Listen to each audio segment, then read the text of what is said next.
This story begins within the walls of a castle, with the birth of a mouse. A small mouse. The last mouse born to his parents and the only one of his litter to be born alive.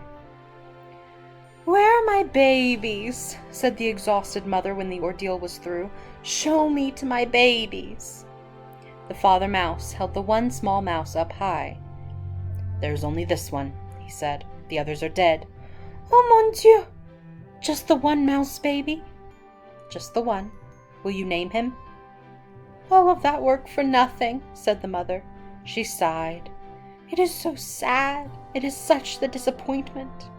She was a French mouse who had arrived at the castle long ago in the luggage of a visiting French diplomat. Disappointment was one of her favorite words. She used it often. "Will you name him?" repeated the father. "Will I name him? Will I name him? Of course I will name him, but he will only die like the others. Oh, so sad. Oh, such the tragedy." The mouse mother held a handkerchief to her nose and then waved it in front of her face. She sniffed. "I will name him. Yes, I will name this mouse Despereaux, for all the sadness, for the many despairs in this place. Now, where is my mirror?" Her husband handed her a small shard of mirror. The mouse mother, whose name was Antoinette, looked at her reflection and gasped aloud. "Tale," she said to one of her sons, "get for me my makeup bag. My eyes are a fright." While Antoinette touched up her eye makeup, the mouse father put Despereaux down on a bed made of blanket scraps. The April sun, weak but determined, shone through the castle window, and from there squeezed itself through a small hole in the wall and placed one golden finger on the little mouse. The other, older mice children gathered around to stare at Despereaux. "His ears are too big," said his sister Merlot. "Those are the biggest ears I've ever seen." "Look," said a brother named Furlough. "His eyes are open. Pa, his eyes are open. They shouldn't be open." It is true, Despereaux's eyes should not have been open. But they were.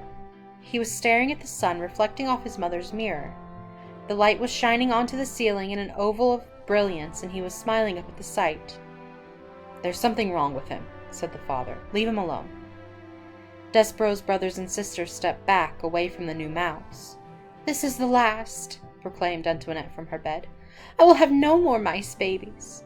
They are such the disappointment. They are hard on me, my beauty. They ruin for me my looks. This is the last one. No more." "The last one," said the father, "and he'll be dead soon. He can't live, not with his eyes open like that." But reader, he did live. This is his story.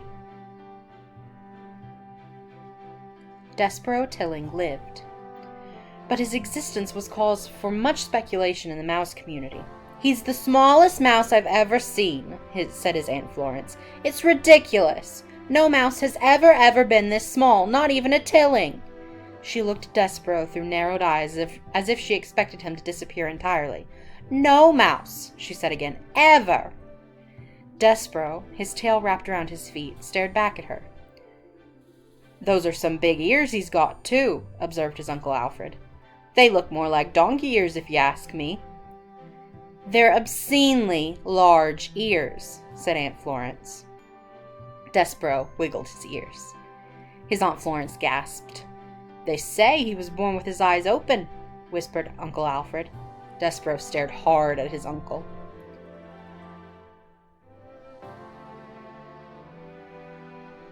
"Impossible," said Aunt Florence.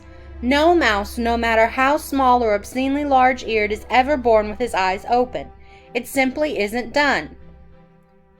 "His Pa Lester says he's not well," said Uncle Alfred. Despereaux sneezed. He said nothing in defense of himself. How could he? Everything his aunt and uncle said was true. He was ridiculously small. His ears were obscenely large, and he had been born with his eyes open. And he was sickly. He coughed and sneezed so often that he carried a handkerchief in one paw at all times. He ran temperatures. He fainted at loud noises. Most alarming of all, he showed no interest in the things a mouse should show interest in. He did not think constantly of food. He was not intent on tracking down every crumb. While his larger, older siblings ate, Despereaux stood with his head cocked to one side, holding very still. Do you hear that sweet, sweet sound? He said. I hear the sound of cake crumbs falling out of people's mouths and hitting the floor, said his brother Tule. That's what I hear. No, said Despereaux.